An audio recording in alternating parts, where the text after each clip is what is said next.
बिस्मिल्लाहिर्रहमानिर्रहीम।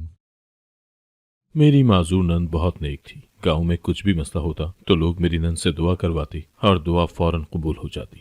यूं लोग ढेर सारे उसे तहाइफ दे जाते, मगर आज तक मेरी नंद ने उन तोहफों को खोला न था और ना ही किसी को इजाजत थी खोलने की। बल्कि नंद उन सब तोहफों को अपने कंबल में रखकर सोती थी और सुबह ढेर सारे पैसे गिन रही होती थी और फिर मेरी सास नंद को नहलाती। एक दिन सास की चादर पहनकर मैंने नंद को नहलाया तो रूह लरस गई, क्योंकि सारी रात मैं सो न सकी थी। एक चीज थी जो मेरे दिलो दिमाग में अटक कर रह गई थी। मैं उस बात की हकीकत को जानना चाहती थी। दरअसल मैं एक हफ्ता पहले ही ब्याह कर अपने ससुराल आई हूँ। मेरे ससुराल में ऐसी चंद चीजें रोनुमा हो रही थी जिनको देखकर मेरी अकल दंग रह जाती थी। मैंने अपनी सास से इस मुतालिक इस्तफसार किया तो वो बुरा सा मुंह बनाकर मेरे पास से उठ गई और कहने लगी, बहू, आहिस्ता आहिस्ता तमाम मामला तुम्हें खुद ही समझ में आने लगेंगे। तब तक हम सब के लिए बेहतर यही है कि तुम अपना मुंह बंद रखो। मेरी सास ने ये अल्फाज कदरे सख्ती से अदा किए थे। अगर उनके लहजे में जरा सी भी लचक होती तो मैं बात का सिलसिला बढ़ा देती। खैर, मैं चुपचाप उठकर घर के कामकाज करने लगी थी। जी हाँ, मैंने अपनी शादी के तीसरे दिन से ही घर के तमाम काम संभाल लिए थे, क्योंकि मेरी सास बूढ़ी हो चुकी थी, जबकि मेरी एक ही नंद थी और वो बेचारी मासूर थी। वो बिस्तर से उठ भी नहीं सकती थी। इसीलिए मैंने ही घर की जिम्मेदारी संभाल ली थी। जहां तक मेरे शौहर की बात थी तो वो 3 दिन मेरे साथ गुजार कर अपनी मुलाजमत के सिलसिले में दूसरे शहर चले गए थे। उनके जाने से मेरा दिल तो बहुत अफसुर्दा था, मगर उन्हें रोक नहीं सकती थी, क्योंकि काशिफ ने शादी से पहले ही मुझसे कह दिया था कि वो सिर्फ 3 दिन मेरे साथ रह सकेंगे, उसके बाद वो अपनी मुलाजमत पर चले जाएंगे। मगर उन्होंने मुझसे वादा भी किया था कि वो कुछ ही अरसे बाद मुझे भी अपने साथ ले चलेंगे। तब तो मैं बहुत खुश थी। मैंने सोचा कि चलो अच्छा है, मैं अपने शौहर की कुर्बत में रहूंगी। वैसे भी मुझे ससुराल से क्या लेना देना था। मगर अब जब मेरी शादी हो गई थी और घर के हालात मेरे सामने थे तो मुझे अपने शौहर की बात सोच सोच कर हैरत होती थी कि वो क्यों कर मुझसे ऐसा कह सकते थे कि मैं तुम्हें अपने साथ ले जाऊंगा, क्योंकि पीछे घर में उनकी बूढ़ी माँ और जवान माजूर बहन रह जाती। खैर, मैंने अभी इस सिलसिले में अपने शौहर से बात नहीं की थी। मैंने सोचा कि जब उन्होंने मुझे अपने साथ ले जाने के तमाम मामला तय कर लिए तब उनसे दो टोक बात करूंगी और उनसे कहूंगी कि आप अपना ट्रांसफर इसी शहर में करवा लें। ऐसे अच्छा नहीं लगता कि बूढ़ी सास इस उम्र में भी घर के कामकाज करती फिरे। अभी ये मामला मैंने साइड पर कर दिया था, क्योंकि हमारे घर में चंद ऐसे मामलात भी हो रहे थे जो मेरी तवज्जो का मरकज बन गए थे। आज सुबह मैं एक नए अज़म के साथ उठी थी। आज के दिन मैं अपनी सारी उलझन दूर करना चाहती थी। मैं नाश्ता बना रही थी, मगर मेरी सारी तवज्जो मेरी सास पर थी, क्योंकि मेरी सास मेरी नंद समरा को नाश्ता करवा कर थोड़ी देर के लिए घर से बाहर चली जाती थी। मेरी सास लुकमे तोड़ तोड़ कर अपनी बेटी के मुंह में डाल रही थी। मैं जल्दी से उठकर आगे बढ़ी और बोली, आंटी, समरा को मैं नाश्ता करवा देती हूँ, आप आराम कर लें। मेरी सास ने मेरी तरफ बड़ी अजीब सी निगाहों से देखा था और फिर बोली, हुरिया, मेरी बेटी सिर्फ मेरे हाथ से खाना पसंद करती है। बेहतर यही है कि तुम अपने काम से काम रखो। मैंने सर हिला दिया और किचन में आकर सफाई सुथराई करने लगी थी। साथ साथ मैं किचन की खिड़की से बाहर भी देख रही थी कि कब मेरी सास बाहर जाएगी। मेरी नंद खाना खाकर आराम से लेट गई थी। मैं खुश हो गई कि अब मेरी सास घर से बाहर निकल जाएगी। मगर तभी घर का दरवाजा बजा और 2 औरतें घर में दाखिल हो गई थी। मैंने अपना माथा पीट लिया था कि ये कहां से आ गई। खैर, मैं खिड़की में से सब कुछ देख रही थी। वो दोनों औरतें बड़े अदब से आगे बढ़ी थी और मेरी नंद के घुटनों को हाथ लगाकर अदब से सलाम करने लगी। ये माजरा भी मेरी समझ से बाहर था। मैंने सोचा कि आज मैं भी उन औरतों के दरमियान जाकर बैठ जाऊंगी और देखूंगी कि आखिर आज यहाँ पर होता क्या है। मैंने किचन को वैसा का वैसा ही छोड़ा और जल्दी से बाहर आ गई। मेरी सास ने मुझे खा जाने वाली निगाहों से घूरा था और कहने लगी, बहू, जाओ मेहमानों के लिए चाय पानी का बंदोबस्त करो। मैं मुस्कुरा कर बोली, जी अभी लाई। मुझे अपनी सास पर तो बहुत गुस्सा आया था, मगर ये वक्त कुड़ने का नहीं था। मैंने सोचा कि चाय बनाते बनाते तो बहुत देर लग जाएगी, क्यों ना मैं उनको सोडा पिला दूं। घर में बोतलें पड़ी हुई थी। मैंने जल्दी से खोली, 2 गिलासों में उंडी ली और बाहर ले गई। अब बाहर का मंजर बड़ा अफसुर्दा सा था। एक औरत रो रो कर मेरी नंद को अपने गम सुना रही थी। वो कह रही थी कि मेरी शादी को 14 बरस गुजर गए हैं, मैं अभी तक औलाद की नेमत से महरूम हूँ। मैंने हर जगह से अपना इलाज करवा कर देख लिया है, दम दुरूद करवा लिया, मगर कुछ हासिल नहीं हुआ। मैं बहुत ज्यादा मायूस हो गई हूँ। अब तो मेरा शौहर भी दूसरी शादी के ख्वाब देखने लगा है। खुदारा मेरे लिए दुआ करें। मेरी नंद ने अपना हाथ उठाकर उस औरत के सर पर रख दिया और बोली, तुम पूरा 1 महीना अंडों में प्याज मिलाकर खाओ। 1 महीने बाद तुम मेरे पास आना और खुशखबरी लेकर आना। वो औरत बहुत खुश हुई। उसने अपने परस से 5,000 रुपए निकालकर मेरी नंद की मुट्ठी में थमा दिए थे और फिर वो सलाम करके वापस चली गई थी। अब तो मैं सब कुछ अपनी आंखों से देख चुकी थी। दरअसल पिछले 1 हफ्ते से मैंने कई बार अपने घर में मशकूक औरतों को दाखिल होते हुए देखा था, जिन्हें मेरी सास फौरन अपने कमरे में ले जाया करती थी। वो औरतें तकरीबन 10-15 मिनट के बाद मुझसे मिले बगैर ही बाहर निकल जाया करती थी, और तब मेरे दिल में ये ख्याल आता कि ये कैसे मेरे ससुराली रिश्तेदार हैं जो नई नवेली दुल्हन से मिले बगैर ही घर से बाहर निकल जाती हैं। ये चीज मुझे बहुत परेशान कर रही थी और इसके मुतालिक जानने के लिए मैं हर मुमकिन कोशिश कर रही थी। शायद मेरी सास को भी इल्म हो गया था कि अब ये बात ज्यादा देर मुझसे छुपी नहीं रह सकती, इसीलिए उसने मेहमान औरतों को सहन में ही बिठा दिया था। उनके जाने के बाद मैं अपनी नंद से बोली, समरा तुम ये क्या कर रही हो, ये तो ठीक बात नहीं है। समरा खामोशी से मेरा चेहरा तकती रह गई थी, जबकि मेरी सास ने एकदम से मुझ पर हमला किया था। वो बोली, क्या ठीक नहीं है? किसी के हक में दुआ करना गलत है तो इस्लाम में इस कदर इसकी तरगीब क्यों दी गई है? मैं बोली, आंटी यूं तो लोग समरा को कोई बहुत पहुंची हुई मखलूक समझने लगेंगे। मेरी सास बोली, हाँ है मेरी बेटी पहुंची हुई मखलूक, इसकी हर दुआ कबूल होती है। आज तक मेरी बेटी ने किसी को कोई तावीज नहीं दिया, कोई जादू टोना नहीं किया, बस वो बैठकर सिर्फ दुआ करती है जिसे अल्लाह कबूल कर लेता है। मुझे बताओ इसमें गलत क्या है? मैं चुप कर गई थी, मेरे पास उस वक्त कहने के लिए कुछ भी नहीं था। खैर ये बात मेरे दिल को बहुत अजीब सी लगी थी। मैं ये कैसे मान सकती थी कि आजकल के दौर में भी यूं लोगों की दुआएं कबूल हो जाती हैं। मैं उठकर अपने कामकाज में मसरूफ हो चुकी थी। थोड़ी देर बाद फिर से कुछ औरतें हमारे घर आ गई। मैंने इस बार निकलना मुनासिब नहीं समझा था। मैं कमरे की खिड़की से ही देखने लगी थी। घर आने वाली औरतें बहुत खुश नजर आ रही थी और उन्होंने हाथों में बहुत से तहाइफ भी पकड़े हुए थे। उन औरतों में से एक बोली, बीबी जी अल्लाह ने आपकी दुआ से मेरी बेटी का नसीब बहुत अच्छा कर दिया है। उसकी बहुत अच्छी जगह शादी हो गई है। सास और शौहर तो वारिसत के जाते हैं उसके। मैं ये अपनी तरफ से छोटा सा नजराना आपके लिए लेकर आई हूँ। मेरी नंद मुस्कुराने लगी थी। वो बोली, अल्लाह से यही दुआ है कि वो आपकी बेटी का घर बसाए रखें, उसको नेक औलाद अता फरमाए और उसके शौहर को अपनी बीवी का वफादार बना दे। वो औरत ये दुआएं सुनकर बहुत खुश हो गई थी। फिर वो तहाइफ रखकर चली गई। मैं जल्दी से अपने कमरे से बाहर आई और बोली, समरा ये तोहफे खोलकर इसमें देखो क्या है। समरा ने नफी में सर हिला दिया था। वो बोली, नहीं भाभी ये तोहफे कोई नहीं खोलेगा। फिर उसने वो सारे तोहफे अपने कबर्ड में छुपा लिए थे और लेट गई थी। मैंने कंधे उचका दिए और अपने कमरे में आ गई। मैंने अपने शौहर काशिफ का नंबर मिलाया था। मैंने उनसे गिला किया कि आपने मुझे शादी से पहले ये सब क्यों नहीं बताया कि आपकी बहन खुद को पीरनी समझती है। मेरे शौहर ने जब मेरी बात सुनी तो वो गुस्से से बोले, क्या मतलब कि खुद को पीरनी समझती है? मैं भी सख्त लहजे में बोली, सुबह शाम आपकी बहन से औरतें दुआ करवाने आती हैं। ये इतनी गैर मामूली सी बात तो नहीं थी जो आप लोगों ने मुझसे और मेरे घर वालों से छुपा कर रखी थी। काशिफ बोले, मेरी बहन अगर लोगों के लिए दुआ करती है तो इसमें बुराई क्या है? और फिर ये बात बताना तुम्हें इतना ज्यादा जरूरी भी नहीं था। अच्छा अब मैं मसरूफ हूँ, बाद में तुमसे बात करूंगा। इतना कहकर मेरे शौहर ने फोन बंद कर दिया था। दरअसल मैं दूसरे गांव से ब्याह कराई थी। मेरी सास ने मेरा रिश्ता मांगा। अब्बू को इस रिश्ते में कोई बुराई नजर नहीं आई थी, इसीलिए उन्होंने हाँ कह दी। उसके बाद मैं और काशिफ अक्सर फोन पर ही बातें किया करते थे। खैर शायद काशिफ मुझसे नाराज हो गए थे। उनकी नाराजगी का सोचकर मेरा दिल बहुत नाराज हो गया था। मैंने सोचा, ठीक है अगर मेरी नंद लोगों के लिए दुआएं करती है तो करती रहे, इससे मुझे क्या मसला हो सकता है। मैंने इतना कहकर अपना सर झटक दिया था, लेकिन फिर भी बार बार मेरा जमीर मुझे कचूके लगाता रहता था कि ये सब गलत हो रहा है, मुझे अपनी नंद को रोक देना चाहिए। मैंने सोचा कि मेरी नंद तो बेचारी मासूम सी है, जब मेरी सास आसपास ना होगी तब मैं उसे समझाने की कोशिश करूंगी। शाम हुई तो मेरी सास कहने लगी, हुरिया मैं जरा मेडिकल स्टोर से अपनी दवाई ले आऊं, तुम समरा का ख्याल रखना। मैंने सर हिला दिया था। दरअसल मैं तो इसी मौके की तलाश में थी। मेरी सास घर से बाहर निकली तो मैं जल्दी से समरा के पास आकर बैठ गई थी। आज वो अपने कमरे में ही लेटी हुई थी। मैं बोली, समरा कैसी हो? वो मुस्कुराकर बोली, ठीक हूँ। मैंने उससे बातों का सिलसिला बढ़ाना शुरू कर दिया था।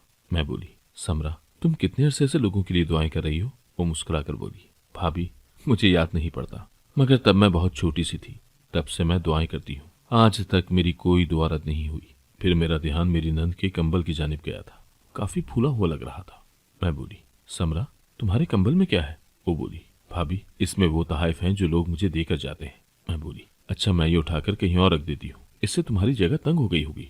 उसने नफी में सर हिला दिया और बोली, भाभी मैं ये तोहफे आज रात अपने बिस्तर में रखकर सो जाऊंगी, तो जिन लोगों ने दुआ का कहा होगा उनकी दुआ जरूर कबूल होगी। मैंने हैरत से उसके चेहरे की जानिब देखा था। मैं बोली, समरा अब ये कैसी मंतक है? अचानक से समरा की आंखों में आंसू आ गए थे। वो बोली, भाभी हर चीज के पीछे मंतक तलाश नहीं करनी चाहिए। बहुत से काम ऐसे भी होते हैं जो इंसान मजबूरी में कर रहा होता है, और एक मजबूर इंसान से सवाल जवाब करके उसे मजीद तंग नहीं करना चाहिए। मेरा दिल समरा की बात से कट सा गया था। मैं बोली, समरा तुम एक जवान जहां लड़की हो, तुमने अपनी माजूरी को क्यों कबूल कर लिया? तुमने हथियार क्यों डाल दिए? तुम्हें चाहिए था कि तुम घर वालों से जिद करके अपने लिए व्हील चेयर ले लेती, उस पर तुम बाहर निकलती, लोगों से मिलती जुलती। तुमने क्यों खुद को यहाँ तक महदूद कर लिया है? हो सकता है कोई नेक अल्लाह का बंदा तुमसे शादी ही कर लेता। शादी का लफ्ज सुनकर समरा के चेहरे की रंगत बिल्कुल जर्द पड़ गई थी। उसकी आंखों से आंसू गिरने लगे थे। वो बोली, भाभी, शादी हर इंसान की किस्मत में नहीं होती, मैं बोली। जब तुम्हें इस बात का कामिल यकीन है कि तुम्हारी हर दुआ कबूल होती है तो फिर तुम दूसरों के लिए दुआएं करने के बजाय अपने लिए दुआ करो कि अल्लाह पाक तुम्हें बेयाब शिफा दे,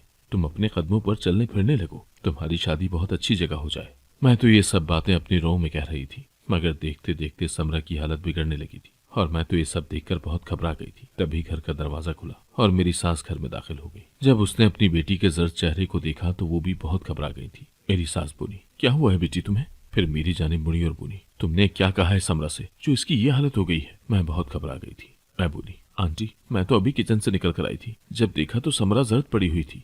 मैंने झूठ बोलकर अपनी जान छुड़ाने की कोशिश की थी और भागकर अपने कमरे में चली गई। खैर, मुझे नहीं पता कि मेरी नंद ने मेरी सास को मेरी बातें बता दी थी या नहीं, मगर इतना जरूर हुआ था कि रात तक घर का माहौल बिल्कुल ठीक हो गया था। रात में मेरी नंद वो सारे तहाइफ अपने कंबल में रखकर लेट गई थी। मैं बहाने से उनके कमरे में ये देखने गई थी कि उन्होंने तहाइफ खोले हैं कि नहीं, मगर मुझे ऐसे कोई आसार नजर नहीं आए थे। जब मेरी सास की नजर मुझ पर पड़ी तो वो उखड़े हुए लहजे में बोली, बहू, रात हो गई है, सारे दिन की तुम भी थकी हुई हो और मैं भी, तुम अपने कमरे में जाकर लेट जाओ। मैं वापस मुड़ने लगी तो मेरी सास बोली, हाँ, एक बात और याद रखना, मेरी आंख जरा जरा सी आहट पर खुल जाती है, ये ना हो कि तुम रात को अपने कमरे से निकलो और मेरी नींद खराब हो जाए। याद रखना, ऐसी सूरत हाल में मुझसे बुरा कोई नहीं होगा। सास की बातें सुनकर मेरा दिल दुख सा गया था, इसीलिए मैं कुछ कहे बिना ही अपने कमरे में आ गई थी। मेरी शादी को अब तो 3 हफ्ते हो गए थे। मैंने काशिफ की सूरत नहीं देखी थी। मेरा दिल उनकी याद में कटता चला गया था। मैंने उनकी तस्वीर हाथ में पकड़ ली और उनसे शिकवे शिकायत करने लगी। एक तो हमारी नई नई शादी हुई है,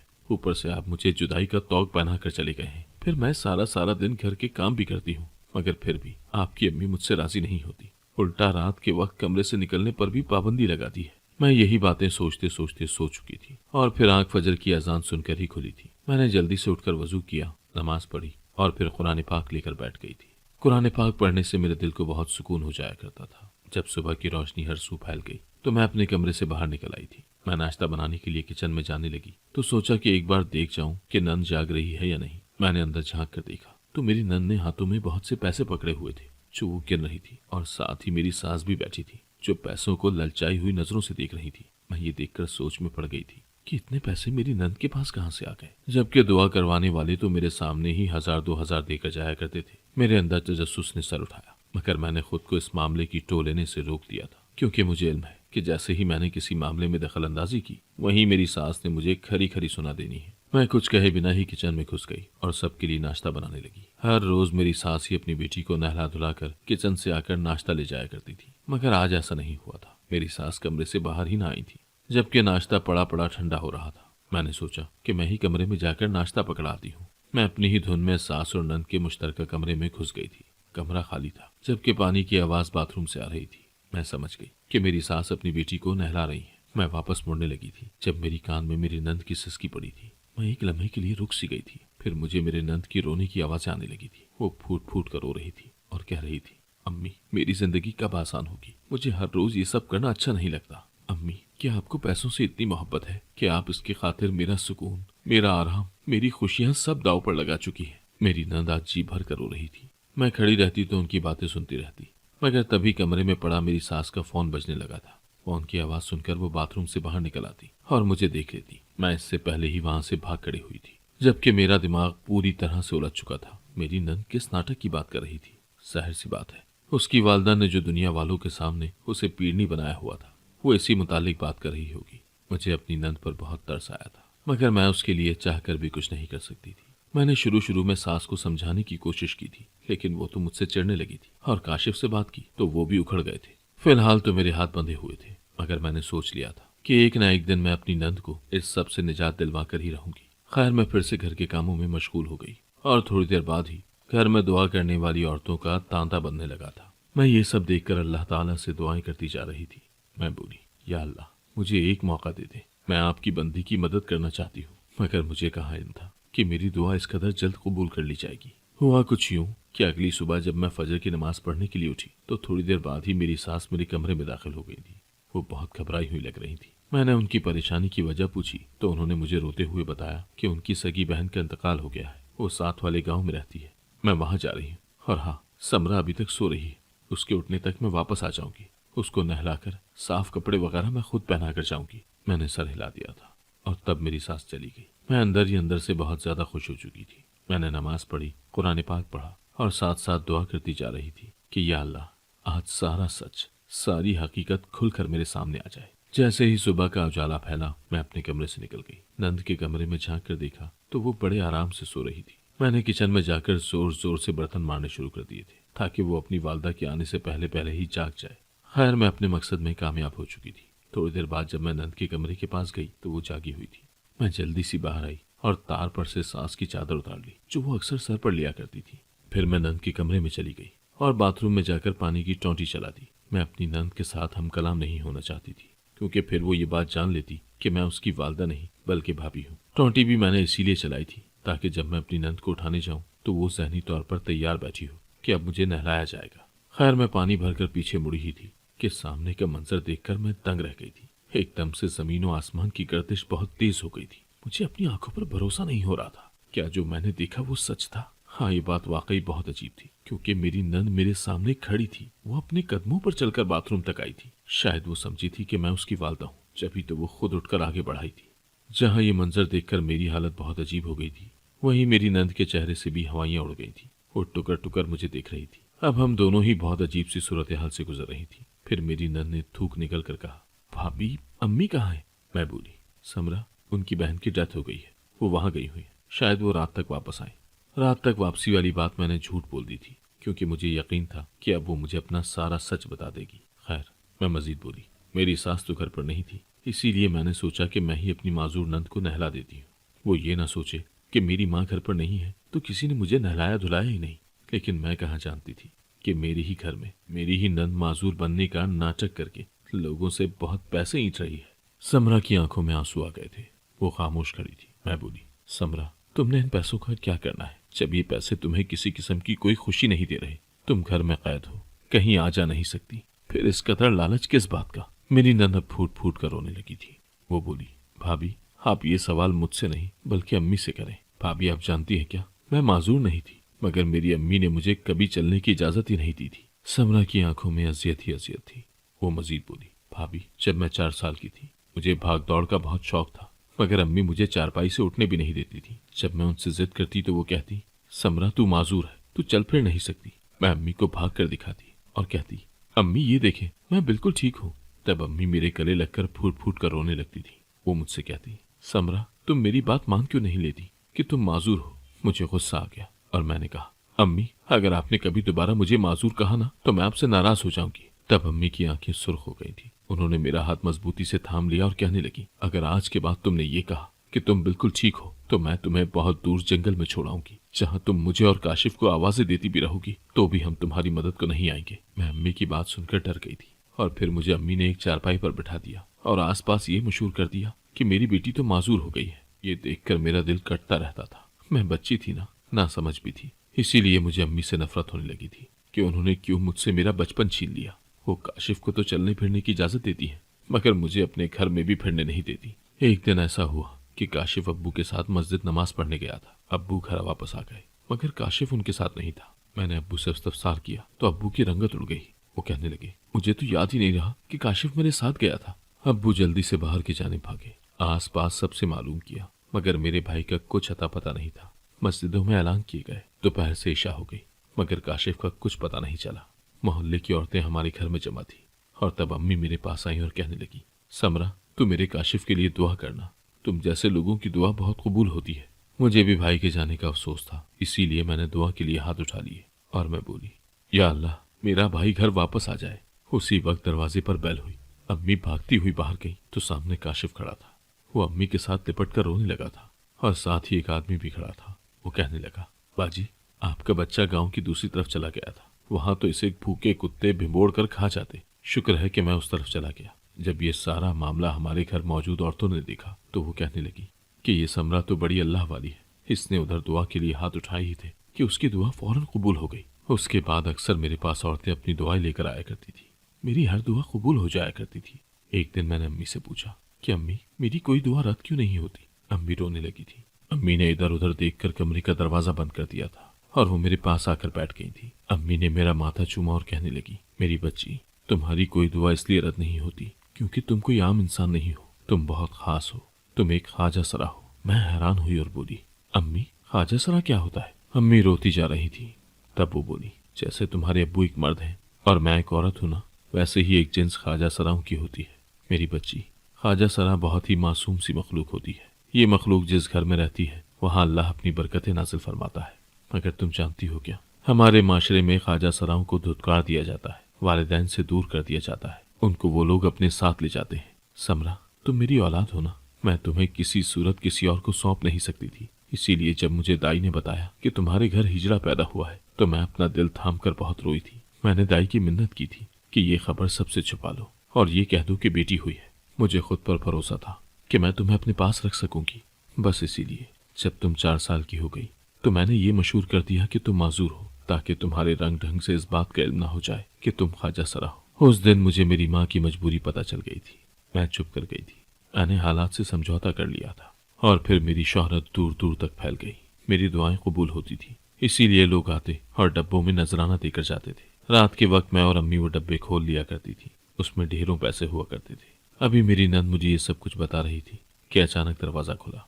हमने पीछे मुड़कर देखा तो मेरी सास खड़ी थी। मेरी सास तो मरने वाली हो गई थी। खैर, मैं बोली, आंटी, आपने जो कुछ भी किया बिल्कुल ठीक किया। और तब मेरी सास के चेहरे पर मुस्कुराहट फैल गई थी। मैंने अपनी नंद से कहा, समरा, तुम अपनी जिंदगी से क्या चाहती हो? समरा बोली, मैं अपनी जिंदगी को जीना चाहती हूँ, अपने कदमों पर चलना चाहती हूँ। मैं अल्लाह की दी हुई नेमत को यूं चारपाई पर पड़ी रहकर जाया नहीं करना चाहती। फिर मैं अपनी सास से बोली, आंटी, आप क्या चाहती हैं? वो कहने लगी, जो मेरी समरा चाहेगी। तब मैं बोली, आंटी, हम ये गांव छोड़कर काशिफ के पास शहर चले जाते हैं। वहां जाकर हम समरा के तमाम ख्वाब पूरे करेंगे। मेरी सास रजामंद हो गई थी और फिर हम 1 हफ्ते बाद ही चुपचाप गांव छोड़कर शहर आ गए थे। समरा ने बताया था कि उसे पॉलर का काम करने का बहुत शौक था। मेरी सास कहने लगी कि समरा को आज तक नजराने के तौर पर जितने भी पैसे मिले हैं वो मेरे पास महफूज हैं। हम इससे इसको कोर्स करवा सकते हैं। काशिफ ने भी समरा का बहुत साथ दिया था। समरा ने कोर्स किया, अपना ब्यूटी पार्लर बनाया और आज वो एक कामयाब मेकअप आर्टिस्ट के तौर पर अपनी जिंदगी गुजार रही है। मेरी सास उठते बैठते मुझे दुआएं देती है कि मैंने उन्हें जीने की एक नई राह दिखाई। मैं भी अल्लाह का शुक्र अदा करती हूँ कि उसने मुझे मुश्किल में फंसे इंसान की मदद के लिए चुन लिया था। अगर आपको आज की कहानी पसंद आई है तो वीडियो को जरूर लाइक कीजिएगा और अपने दोस्तों के साथ भी शेयर कीजिएगा। और हाँ, अगर आपने अभी तक हमारा चैनल सब्सक्राइब नहीं किया तो जरूर सब्सक्राइब करें। मिलते हैं कल एक नई और दिलचस्प कहानी के साथ। अल्लाह हाफिज।